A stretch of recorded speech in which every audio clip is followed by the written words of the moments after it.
I think this. Good afternoon. Am I audible? All right. So we've come to the third panel of the day, which is demography and population change.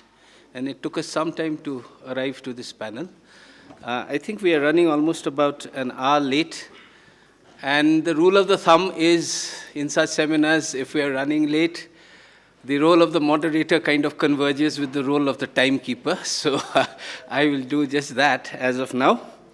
I'd like to just introduce the two panelists we have today. Dr. Samir Hasan, who would be speaking about migration, memory, and identity in Tibetan literature. And he will be referring to two very popular works of literature. And also we have with us Ngawang, who is a research scholar in Karnataka State Open University.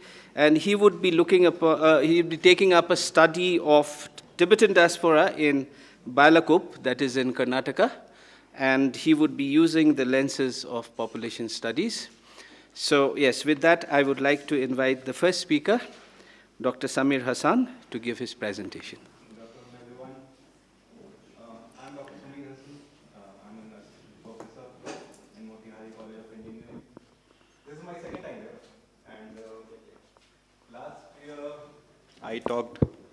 I did a comparative study about documentation, documentaries, and fiction. But this year, after going back, I'm from Bodh Gaya. So I went back and now I have to deal with the things which are being unsaid, the silence that is there in contemporary times. The title of my paper is Migration, Memory, and Identity in Tibetan Literature Through Copper Mountain and White Crane. Lend me your wings. So I'll straight away get to my paper since we are running short on time. So for more than 7 decades, the Tibetan question has remained one of the most unsolved conflicts since the Chinese conquest of Tibet in 1950s. Tibetans have lost their homeland, had their culture suppressed and forced into exile.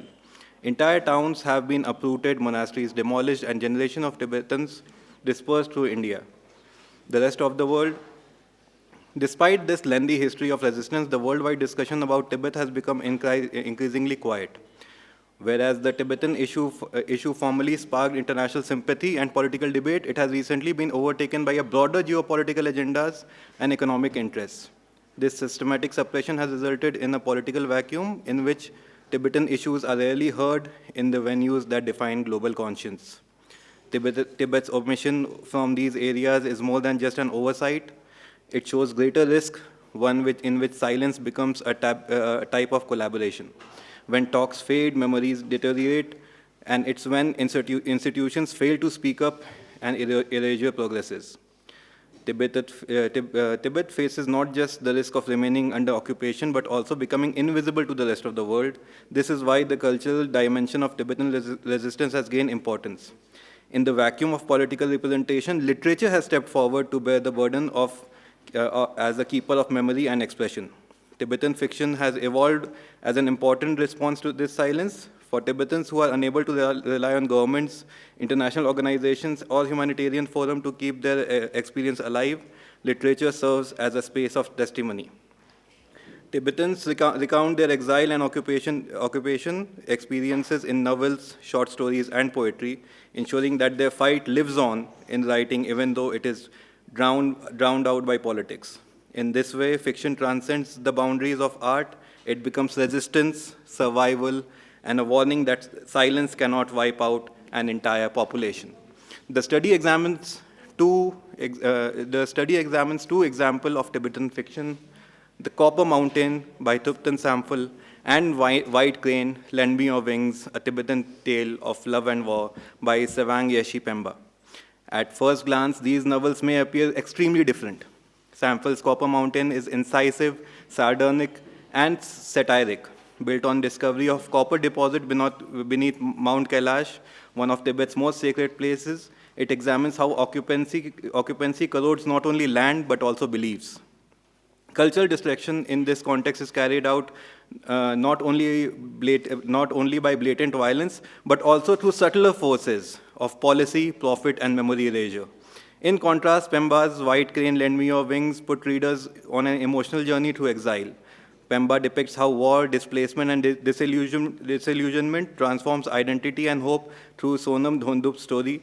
His story is immensely personal, demonstrating on how the anguish of exile reverberates through generations. Although their tones differ, Samphel and Pemba share a common urgency, the preservation of Tibetan memory and identity in a society that frequently rejects it. Their works serve as a reminder that literature may fill gaps left by politics.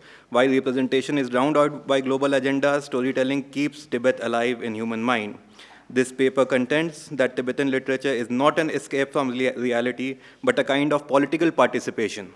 By exploring Copper Mountains and White Crane, it demonstrates how literature fills up the gap left by politics. This ensures that while being muzzled on global platforms, Tibetan voice continues to speak with clarity, resilience, and defiance. But first, when we move forward, we have to look at the political silence that has taken up in especially the last decade. Tibet's story of the 21st century goes beyond occupation and exile. It is also a story about silence. Tibet has evolved from a cause that once captivated world's attention to one that is rarely mentioned in political speeches, humanitarian campaigns, or academic debates. The gradual fading of Tibet from these spaces creates a dangerous void. The silence speaks volumes, and it has potential to drown an entire population's history and identity in a larger tides of global politics. Silence stems from all sides, as being mentioned ahead. One of the most noticeable aspects of this volume is also political silence. In the early years of Tibetan exile, the global leaders discussed Tibet, international campaigns were organized, and Tibet cause found some space in global politics. Over time, China's geopolitical rise altered this dynamics, economic partnerships, and trade dependencies and diplomatic calculations pushed Tibet to the background. For world powers, talking about Tibet means risking economic repercussions or diplomatic tensions with Beijing. As a result, Tibet was quietly downgraded to a non-issue. The silence is not neutral. Silence is never neutral. It is always a political decision. It represents a decision to prioritize economic gains and political convenience over human dignity and cultural preservation. Tibet is no longer a moral issue on international platform. What remains are token statements and symbolic gestures which do little to challenge the ongoing occupation or cultural erasure policies in Tibet. The lack of consistent political advocacies has left Tibetans with bitter reality of that their struggle for freedom and recognition has been sidelined in favor of other global priorities. And it is followed by humanitarian silence, which is closely associated with political neglect. Tibetans in exile, particularly in India and Nepal, are resilient, but also fragile. Settlements such as Dharamshala, Bailakuppe, and Dehradun have preserved Tibetan culture and identity, but the challenges of refugee life persist. Generations born in exile frequently face issues of legal status, resource access, and mobility. While other refugee groups receive international attention, Tibet refugees are rarely mentioned in humanitarian discussions anymore.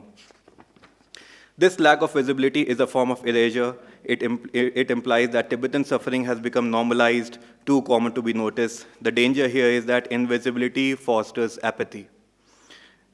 When refugees are not seen, then their struggles and needs are overlooked. The Tibetan exile community has survived largely on its own network of resilience and cultural preservation, but the lack of global humanitarian recognition contributes to the sense of abandonment, and it adds to Tibet's silence, pushing the community further away from international attention. Academic silence is what follows after political and humanitarian neglect. Tibet's get little attention in post-colonial and international literature studies.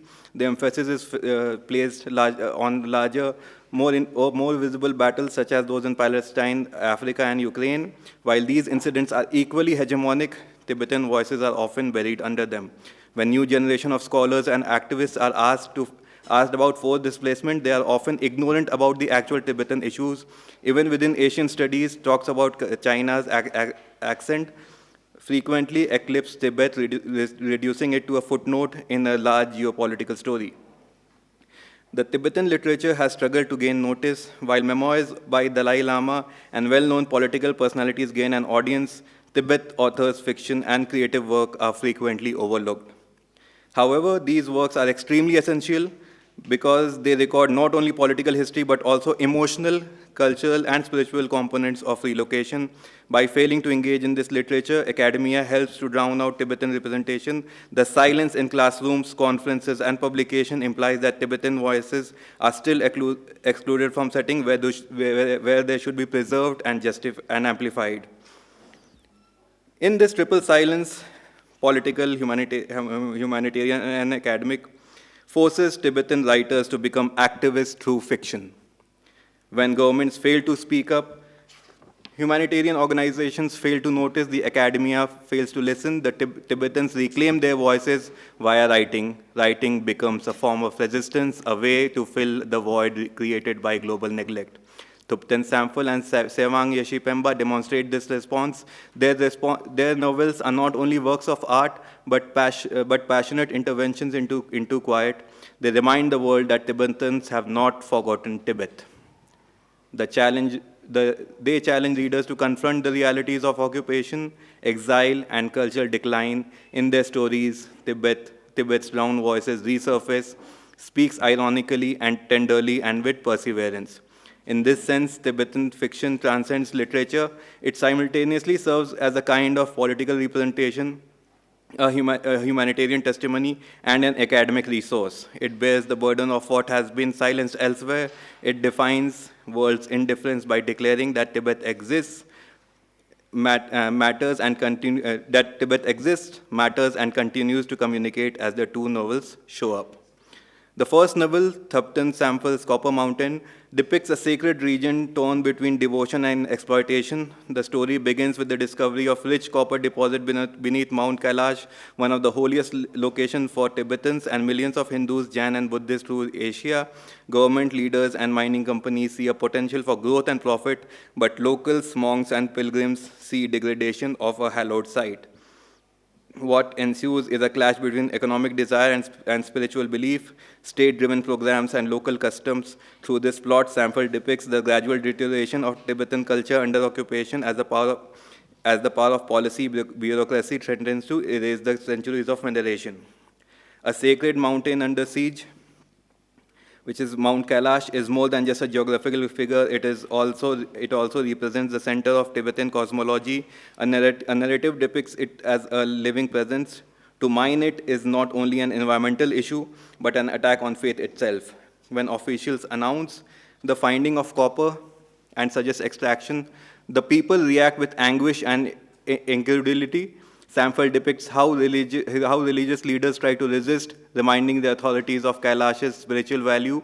However, their voices hold no weight in state's machinery. This struggles and uncovers the first layer of silence that now surrounds Tibet. Tibet issue is avoided on political forums in order to avoid conflict with China. Similarly, in the story, government officials never regard the opinions of local. They conduct studies, present reports, rationalize mining as modernization, but what they quieten is holy, and the mountain that represents the true soul of Tibet is reduced to just a lump of ore. Samphal's narrative tone is distinguished by irony. He presents the official with somewhat mocking tone. They speak in terms of development and progress, but their action demonstrate greed and blindness. When engineers talk about wealth hiding beneath the mountain, the irony is that they are unaware of the tremendous spiritual wealth that Kailash already contains. The local who revere the mountain appear wiser than the experts with their machine. This irony is more than just a literary style. It is resistance. Samphal understands that protesting against authority may be ignored, but the irony highlights the folly of occupation. It is a method to write back, to make reader doubt what officials consider rational. As a result, the novel becomes a sophisticated political act, speaking out against quite through humor and irony. One of the novel's greatest themes is occupation does not always involve obvious violence. There are no troops storming Copper Mountains communities. Instead, there are reports, conferences, maps, surveys, and agreements. The violence here is bureaucratic, and it is a form of violence that resembles paperwork yet eats away at spiritual life. When politicians claim that mining project would create job and prosperity, they hide cultural degradation behind rhetoric of development. This depicts the humanitarian silence that Tibetans experience in exile within Tibet. Refugees may not always make worldwide headlines since they are not victims of bombings and famine. Instead, they suffer a slow violence of neglect, going unnoticed and dissolving into oblivion. The novel dramatizes the whole situation, and the demolition of Kailash is not a dramatic fight, but rather a gradual degradation of meaning through policy. By putting the narrative of Mount Kailash, Samphal connects Tibetan memory to sacred location. Kailash is more than just a land. It is repository for stories, ceremonies, and prayers. In one image, pilgrims continue to circumambulate the mountain while officials discuss excavation. Their ritual walks turn into an act of defiance. This asserts that the memories cannot be destroyed. This is probably the most moving part of the novel. Samphal demonstrates how ordinary Tibetans resist not with weapon but with recollection. Their rituals maintain identity in the face of occupation. This parallels the scholarly silence that Tibet faces. If the world literature anthologies ignore Tibetan voices, Tibetan writers must safeguard their own memory. Samphal uses literature to ensure that cultural memory persists even if politics ignore it. Copper Mountain's characters are depicted with broad strokes to emphasize their symbolic significance. When officials represent governmental authority and the idea of progress, the local advocate for the sacred and the cultural continuity, pilgrims represent faith and refuses to die. The monks speak up for tradition, challenging modern exploitation, and Samphal's story structure avoid psychological complexity. Instead, he creates an allegory. The struggle between characters is a slow clash of two worldviews.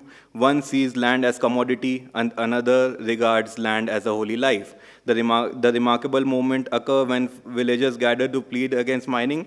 They are aware that their request would be dismissed, but the act of petitioning itself is a statement of dignity. Their voices may not halt the project, but they refuse to go silent. In such moments, Samphal lends dignity to those who oppose with little actions. The larger claim of this paper is that Tibetan writers are compelled to become activists because of the silences surrounding them. Copper Mountain proves this claim. Samphal did not merely write to entertain, he wrote to bear witness. The novel communicates what political platforms refuse to acknowledge, what humanitarian organizations overlook, and what academic institutions often ignore. By transforming the occupation into a novel about mining within the sacred mountain, Samphal demonstrates how fiction can communicate facts that report and speeches cannot. He wants readers to feel the loss of holiness, to recognize the folly of bureaucrats who reduce faith to awe and lament slow violence of bureaucratic procedure. In this way, he ensures that Tibet can express itself through literature, even political discourse is prohibited. Copper Mountain is more than just a story about mining. It is both a tale about occupation and a testament of resistance. By dramatizing the battle over Mount Kailash, Samphal demonstrates how silence acts on various levels. Political silence enables regimes to exploit without accountability, and humanitarian silence renders migrant and villagers invisible. Academic silence excludes Tibetan voices from serious study. Again, this triple stillness Samphal provides narrative as a voice through irony, memory, and symbolism. Copper Mountain preserves what authority threatened to destroy. It informs us that silence is never neutral. Erasure fills the space of silence. Despite the hush, Tibetan writers continue to speak. Their words are resistant to drowning, and their stories ensure the memory of Tibet is not lost. The other book, Pemba's White Crane, Lend Me Your Wings, is a narrative of Sona community of southern Tibet where everyday life collides when upheavals of modern history. The novel begins with picture of daily rituals such as plowing of the field, singing in monastery, trading in market, and gradually paints a picture of society rooted in faith and tradition. This periodicity is disrupted as political changes spread through the region. Villagers who traditionally sought solace in rituals and ancestral memories are starting to notice their culture fading. White Crane, which appears throughout the novel, becomes symbol of perseverance and reminding villagers and readers that life depends on maintaining identity even when the world turns away. The novel's strength stems from its emphasis on little nuances of Tibetan life. Pemba focuses on scenes like collective prayers in the monastery or household laboring to collect enough grains. This scene demonstrates how culture manifests itself in everyday situation. When locals celebrate Losar, the Tibetan New Year, they perform dances and chant that reflect centuries of history. However, even this festivity is disrupted when outside officials demand political fealty, and the encroachment during such a hallowed period demonstrates how severe culture is endangered. By selecting a community rather than battlefield, Pemba demonstrates that occupation is most devastating in the degradation of daily life. The motif of white crane runs throughout the story as a reminder of continuity. A boy dreams of a crane soaring above the mountain, unaffected by chaos below. For him, it represents optimism and proof that Tibetan culture exists. Later, when villages feel the weight of displacement, the crane reappears, transporting their memories across landscape. More than legend, the bird serves as a witness, capturing what politics would like to obliterate. In the absence of international acknowledgement, it becomes silent record of Tibet. The tale depicts how disruption occurs gradually but with severe consequences. Chinese officials arrive with promises for schools and road, but what appears to be progress quickly shows its true cost. Students studying new history that weaken their culture, spiritual spaces are being monitored. Farmers are instructed to alter crop cycles to meet state needs. None of this is openly aggressive, but it does weaken communal roots. The global community's silence reflects this creeping violence. Just when peasants' traditions disintegrate without protest, Tibet as a whole vanishes without worldwide outrage. The novel also depicts humanitarian silence. When collectivization makes farming more difficult, one family abandons their land, they move to Bhutan in search of shelter, only to find apathy and misery. Their misery is not highlighted by headlines or diplomacy, it unfolds in obscurity, visible only to the reader. Pemba describes their plight as window into Tibetan displacement, which frequently goes unrecognized. The dilemma arises not just in camps or exile settlement, but also in the peaceful disintegration of rural households. The narrative itself bears witness to another form of silent scholarly neglect. While South Asian and African post-colonial work are often debated, Tibetan voices such as Pemba's are marginalized. White Crane Lenmioving is brimming with anthropological information and brilliant storytelling, but rarely receives critical notice. Inside the story, elders are connected that their oral tales may be lost with the following generation. In one moving scene, a grandfather narrates folk tales to children while admitting he doubts they would remember. This work thus reflects Tibetan literature's absence from world canons. Pemba's project becomes evident. When faced with political and humanitarian and academic silence, fiction becomes a form of resistance. His description of marriage ritual or monks arguing philosophy are more than just observation, they are preservation. Putting these stories in print means insisting on Tibet's existence and its voices matter, and that its people cannot be silenced. The villagers are not conventional heroes, but their tenacity in prayers and argument while ritual continues, quiet action. The book isn't just a village narrative, it reflects Tibet's broader battle for recognition. Pemba depicts how silence can inflict as much pain as violence through disrupted festivals, relocated families, and elders attempting to remember. The white crane soaring across pages serves as a reminder that even when political platforms disregard Tibet, the stories continue to convey memories. The bird becomes a voice against drowning, demonstrating that Tibet's perseverance even when silenced. The novels confront us with truth that go beyond fiction. The political silence continues complicity, and humanitarian silence equals carelessness, and academic silence constitutes exclusion. Okay, so I have been asked to conclude. I'll just quickly conclude. The stories of Tibet are stories of survival, and both Copper Mountain and White Crane show how literature can be a force against forgetting. These novels are not just creations, they are testimony that capture the silence surrounding Tibet on political, humanitarian, and academic level. Copper Mountain confronts us with irony of Sacred Mountain being turned into a location of resource extraction. Samfel demonstrates how occupation corrodes gradually through policies that market belief and turn cultural symbols into commodities. His work demonstrates that exile is more than just the transfer of person. It is also a systematic elimination of meaning. Tibetan exile in exile, facing an ongoing struggle to retain their tradition, even as policy aims to silence them. And I'll just conclude with the paragraph that the solution begins with ensuring Tibetan issues move beyond digital circulation and into settings where decisions and long-term narratives are formed. Humanitarian groups must include Tibetan refugees in exile and in worldwide conversation about displacement and statelessness. Their stories should be reported with the same urgency as the other catastrophes, and Tibetan literature and history must be integrated into post-colonial, diasporic, and cultural studies to ensure Tibetan voices are regarded as central rather than peripheral. Political platform must recognize Tibet not as a forgotten battle of the past, but as a continuous reality that requires visibility and justice. If these procedures are not followed, Tibet's risk of becoming normalized as permanent absence. This situation, normalization is not the same as neutrality. It is complicity in extradition.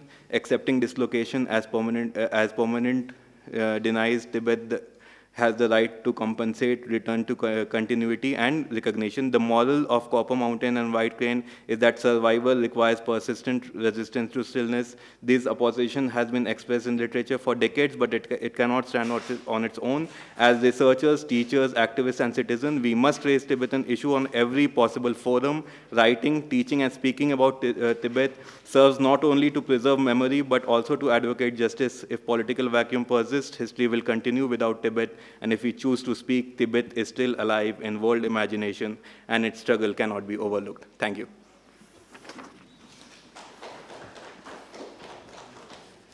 Thank you,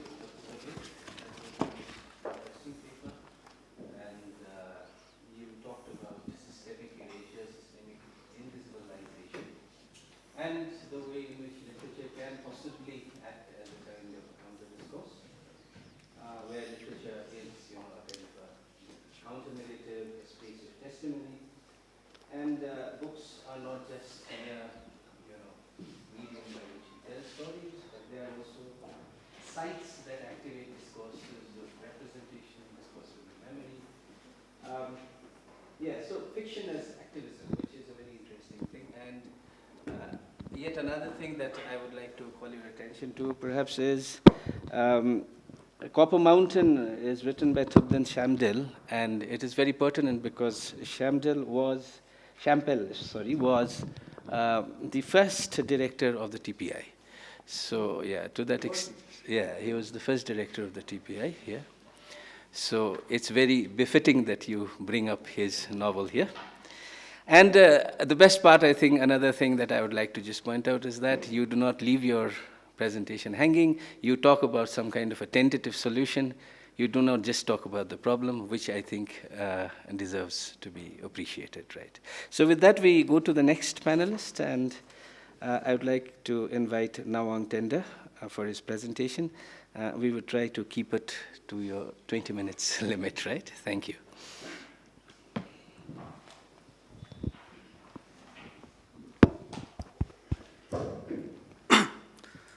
Good afternoon, respected panel member and distinguished scholars and my fellow participant. I would like to first extend my sincere gratitude to TBI for giving me this valuable opportunity to present my paper here. My paper titled Understanding Migration Trend of Tibetan Refugee in India, a study of Tibetan refugee in Karnataka. I am Ngawang Tender, Assistant Professor of Geography at Dalai Lama Institute for Higher Education. And I am currently pursuing my PhD at the initial stage of my PhD at Karnataka State Open University in Mysore. The paper focused on the migration trend, but before we start understanding about the migration trend, it is first important for us to understand what migration is. So according to the International Organization for Migration, it is defined as the movement of people from one place to another, either within a country or across international borders. And according to United Nations Multilingual Demographic Survey, migration is a form of geographical mobility or spatial mobility between one geographical area to another, generally involving a change in resident from place of origin. A place of origin and a place of departure can be regarded as same thing. And two, a place of destination or place of arrival can be regarded as the same thing. Migration is not a new phenomenon. It has been part of human existence and human civilization as long as we can trace back.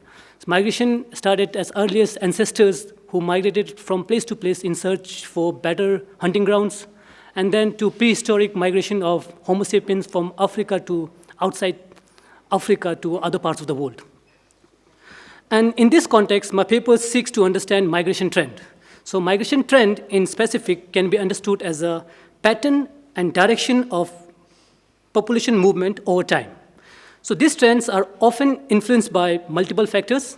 They can be regarded as economic opportunity, political instability, environmental changes, war, cultural genocide, which can be broadly further classified into push and pull factors, as we have studied in many parts of the migration. Migration can be voluntary, forced, temporary, permanent, and further it can vary in terms of scale. It can be local, as I've mentioned, in terms of within the area, or it can be in global, international migration. So a person is considered an international migrant if they move across international border to another country. So this is the starting on the pattern, the direction, and the population movement, followed by the 1959, which I'll cover in the coming slide. The first understanding of CTA and TDS is very important.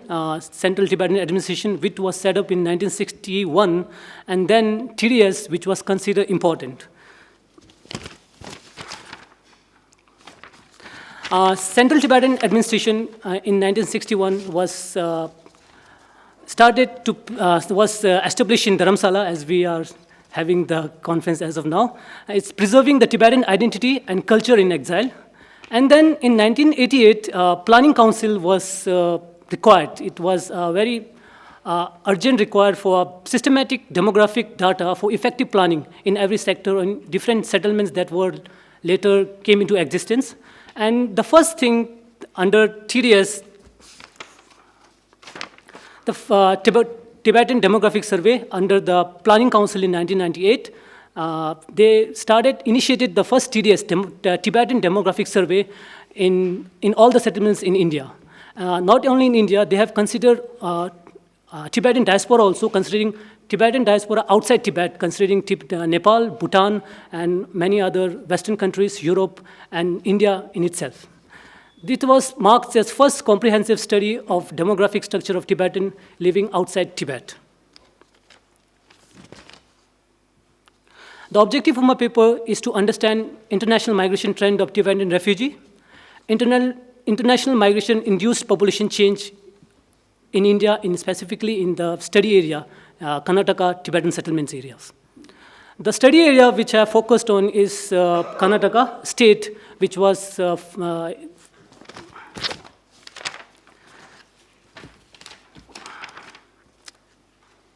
Karnataka. The study area focuses on 5 major Tibetan settlements in Karnataka. Balakope, which was the first and foremost Tibetan settlements established in 1961. This settlement was established under the generous support of former Chief Minister S. Najalingappa of Karnataka. At that time, it was not called Karnataka, it was called Mysore State, or State of Mysore. And then a few years later, another Tibetan settlements came into existence, like Dikilaswe, also known as TDL in 1968, itself near the vicinity of Balakope, and Balakope in Mysore. After that, Rabdiling in Gurupura near Honsur, Thunduling, Odupalia near Kolegal, and Toguling, Monkot, Uttar Kannada.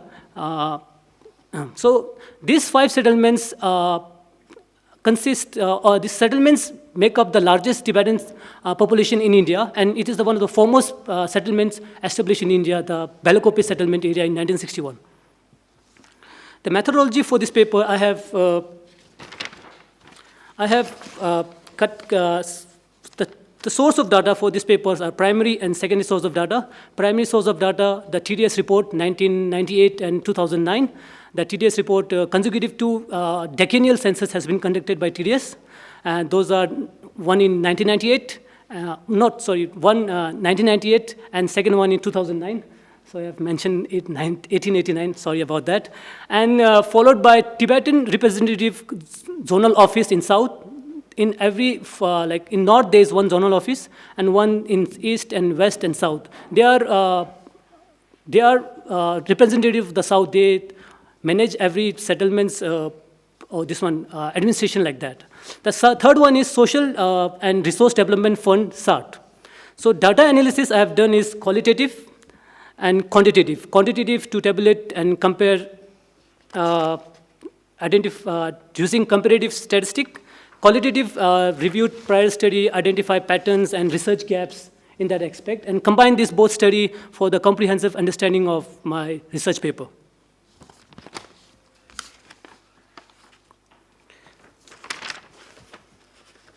Okay, the first part from understanding the traditional migration to the Western migration, or can be international migration we can term. The traditional migration here means that the Tibetan exodus movement, migration from Tibet to India,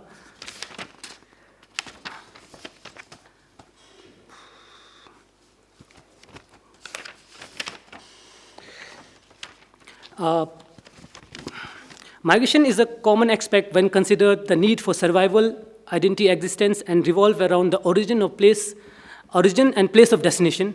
Like said, the need and existence that Tibet in 1959 under forced migration from their homeland to the neighboring countries like India, Nepal, and Bhutan, considering the proximity of geographical proximity and the close tie they share with the neighboring countries. The first international migration of Tibetan people outside Tibet happened or was in 1959 after China's suppression of Tibet, or this one. The first wave, 1959 to 1970, the first and largest wave, considering the Tibetan 1959 uprising, when about 80,000 Tibetan fleet with His Holiness the Dalai Lama to India. And the second wave began in 1980, peaking between 1986 and 1996, when 25,000 Tibetans were admitted in different settlements in India, in different settlements. This marks as the large inflow of migration from Tibet, considering that during this era, Deng Xiaoping era of China's reform opening up policies brought a phase of relative liberalization in Tibet, easing restriction of movement. This shift enabled greater interaction between interaction and exchange between Tibet and India, allowing many Tibetan, especially monks, students, to migrate for religious education and cultural purpose. So this era marks as opening up policies of China under President Deng Xiaoping. So this opened up many migration passes and many in-migration from Tibet to India. So this period total adds up of 25,000 of Tibetan people in traditional exile. And the third wave is ongoing wave, which is smaller in scale, considering that the third wave is smaller in scale with declining refugee and the visitors numbers in India. The follow is marked by high proportion of monks, nuns, and seeking religious freedom and education. Tibetan refugees coming from Tibet started declining in 2008 for many reasons, in particular March 2008 protest and 2008 Beijing Olympics with massive surveillance at the border area and high Himalayan passes. Tibetan fleeing from Tibet to seek refuge in India and Tibetan Nepal became difficult. Further worsened by President Xi Jinping, he was appointed as leader in 2012. This resulted This resulted in large cut down in migration from Tibet. This is like chart which has shown the first wave. It's about 80,000 people who have migrated from Tibet to India, followed by 4 years of interval gap, 1980 to 1984, 128, followed by so on. That the peak second wave, which I mentioned, have peaked here in 1990 to 94, 1995 and 1999. This was the phase when the China open up policy was there. So because of that, many people seek refugee in India. Along with that, there were many visitors from Tibet to India. Followed up by 2009 after Beijing Olympics and protest, and then it slowly declined all the time in 2012, 10 to 14. And further, if you look at closely in 2020 and 24, there's only 55 number of total refugees from Tibet to India. It has declined drastically all the time, or especially in the recent time. Followed by the second pattern of migration that I am understanding is that transnational migration. Transnational migration, another stream of international migration, started from India to Western countries, which gave a new trajectory to migration. In literary context, it is expressed as transnational migration or international migration of Tibetan people. Transnational migration is international movement of Tibetan refugees from the first country of asylum, either India, Nepal, to another country outside India or Nepal or South Asia, through lawful, regulated channel, acquiring legal status, protection. As a major part of this international migration, countries are signatories of 1951 Geneva Convention on Refugee Status, the primary instrument establishing international norms for treatment of refugees, United Nations Commission for Refugees, 1951. In transnational migration, individuals do not simply relocate from India to Western countries. They don't sever their ties. They keep their ties with the homeland. Instead, they along with the strong bond with India and Tibet, they maintain enduring cultural, religious, social, political, economic connection across multiple nations, considering India, Tibet, and Nepal. Monastic network, remittance, pilgrimage, and communication with the fellow family members in India or Nepal. A notable example is the participation of international Tibetan migrants in Tibetan administration CTA election for Sikyong and Chidu, where they can cast their vote through Green Book system. The Green Book is issued to Tibetan in exile. Same symbolizes citizenship within the diaspora along with their legal documents of the host countries. So people who have migrated to abroad countries can also cast their vote for Sikyong and Chidi, but under the eligibility to cast their vote, they have to first determine by getting a Green Book registration and the contribution to the Green Book, illustrates how Tibetan political participation transcends from national boundaries and then reinforce the global cohesion of Tibetan exile community and Tibetan diaspora. The first international migration from India can be noted as Switzerland, the first host country in 1960. The shift in migration toward the West was first observed in 1960, with Switzerland emerging as the first country to grant asylum to Tibetan refugees in 1960. This was under the pioneer work of effort of Henry and Jacques Quinn, who was owner of metal manufacturing company in Rikong, which provided employment for 1,000 newly migrated people from India. Emphasizing on the centrality of monasteries and Tibetan culture and spiritual life, the Rikong monastery was established in Switzerland 1960 by Trijang Rinpoche, Ling Rinpoche, making it a milestone in Tibet transnational migration and culture preservation. The second wave of migration, transnational migration, is observed in Canada and USA. Canada in 1971, the first official resettlement of 208 Tibetan in provinces like Ontario, Quebec, and Alberta. And along with that, Tibetan government resettlement project agreement with CTA to provide 1,000 Tibetan immigrant visas to Arunachal Pradesh people. So as of now, there are a lot of people from Arunachal Pradesh who have settled down in parts of Canada. And third one, USA in 1990, Immigration Act authorized 1,000 immigrant visas for displaced Tibetan from Nepal and India. Early Tibetan community in USA can be noted in 1967, 1969, when 27 Tibetan workers migrated to USA as a lumberjack worker in Maine in USA. This international migration adds to the total Tibetan diaspora outside Asia and continue to do so. Here is the chart which shows about the first Planning Council TDS report, where the international migration was counted at 10,569, not including Bhutan and Nepal.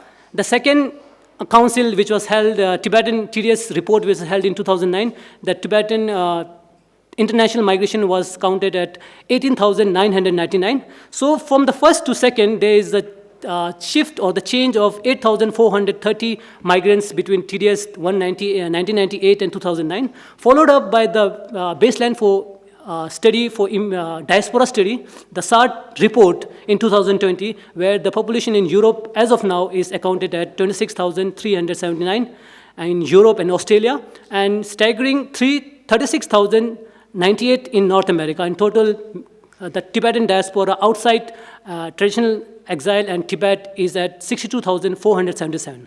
So there is a massive change in the number from 209 TDS census and 2020 SART census, about 43,478. The Tibetan diaspora migration has been growing and has been growing since then and continue to do so. This is a pie chart to show that Tibetan migration, USA and Canada accounts for 70,000 in the first TDS report, followed by Switzerland, as I mentioned, about the first European country to welcome Tibetan refugees in their country. And then there is Australia, followed by United Kingdom and Taiwan. And the second one, comparative study between the Tibetan diaspora outside Asia, TDS 2009, and SART report 2020. This is a comparative study. This shows like there's the fluctuation in the line graph. There's an increase in the international migration of Tibetan people from India. Okay, the case study of my study area.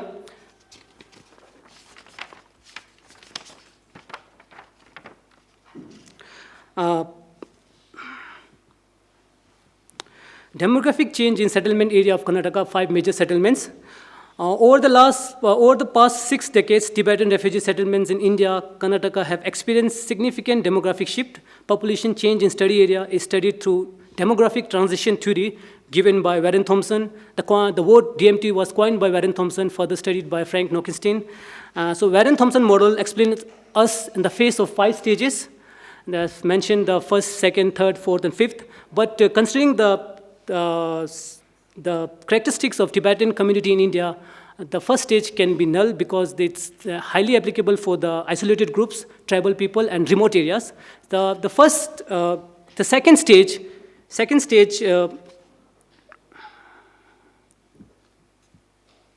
the initial stage, as I've mentioned, is not the first stage. The second stage, the high fertility and declining mortality was observed in second stage in 1998 Tibetan census, where the fertility rate declined and that was high, still high, considering it was at 4.9 fertility rate, and further the mortality rate was decreasing at that second stage in Tibetan settlements in Karnataka. And then followed by the third stage, growth accelerated. In other term, in the theory itself, it is explained as late expanding, with the population expanding because of the decline in mortality and the stagnant fertility rate. But here in this one, 2009, the fertility has dropped sharply to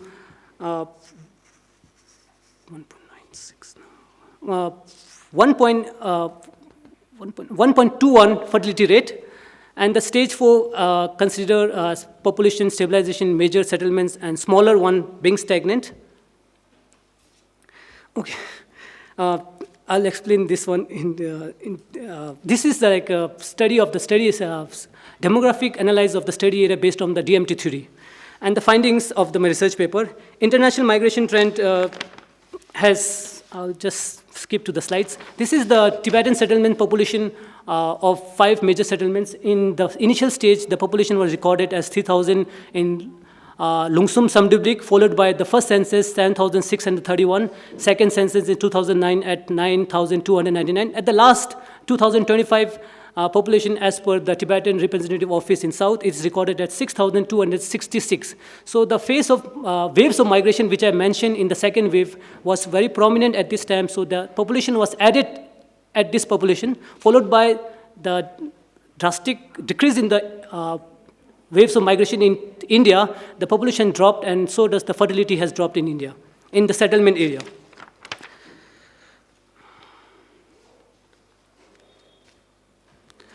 This is the understand this about the international migration study of the study area.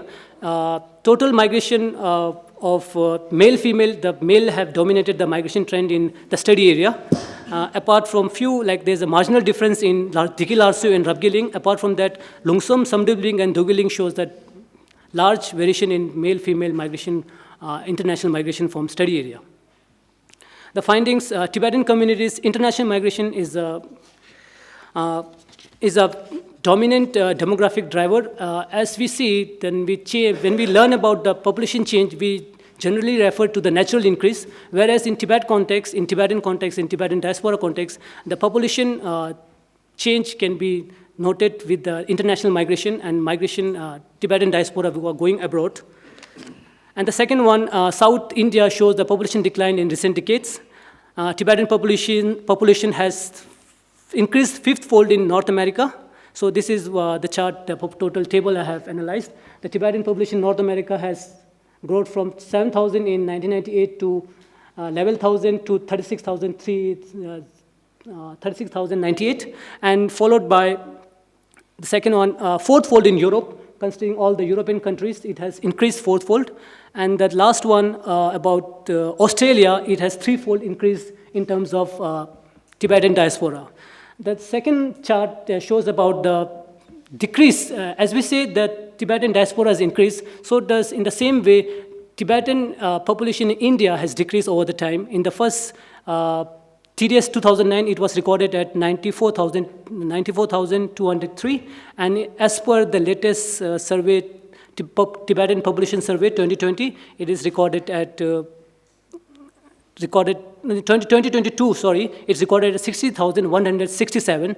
But in 2020, Ministry of Home Affairs, the CTA submitted a report of total population count of Tibetan. It was recorded at 72,312. So there is a drastic change, one-third change in the population of Tibetan population in India, and the diaspora has increased by fourth-fold and threefold in different parts of the world. Suggestion about the research topic, that the data that I've collected here were quite difficult to obtain. So basically, that the Planning Council in their report, they have mentioned about the demographic information that reflect the characteristics of a society is fundamental to development, socio-economic planning of any nation or any community, and our exile situation is of no difference.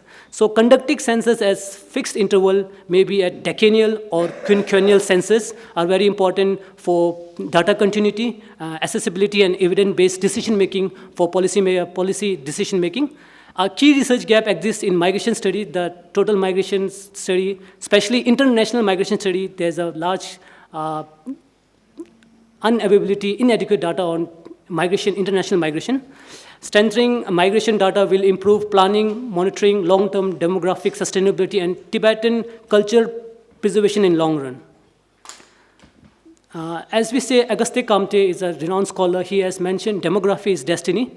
So demography, in a way, can define a country's development, progress, and many things so on. Thank you so much.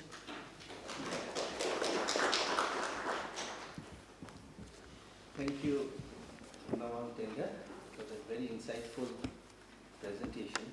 And indeed, this panel has been very well balanced. We started off with a paper that dealt very extensively with literary pieces and showed them as how they can serve as sites of resistance to the dominant narrative.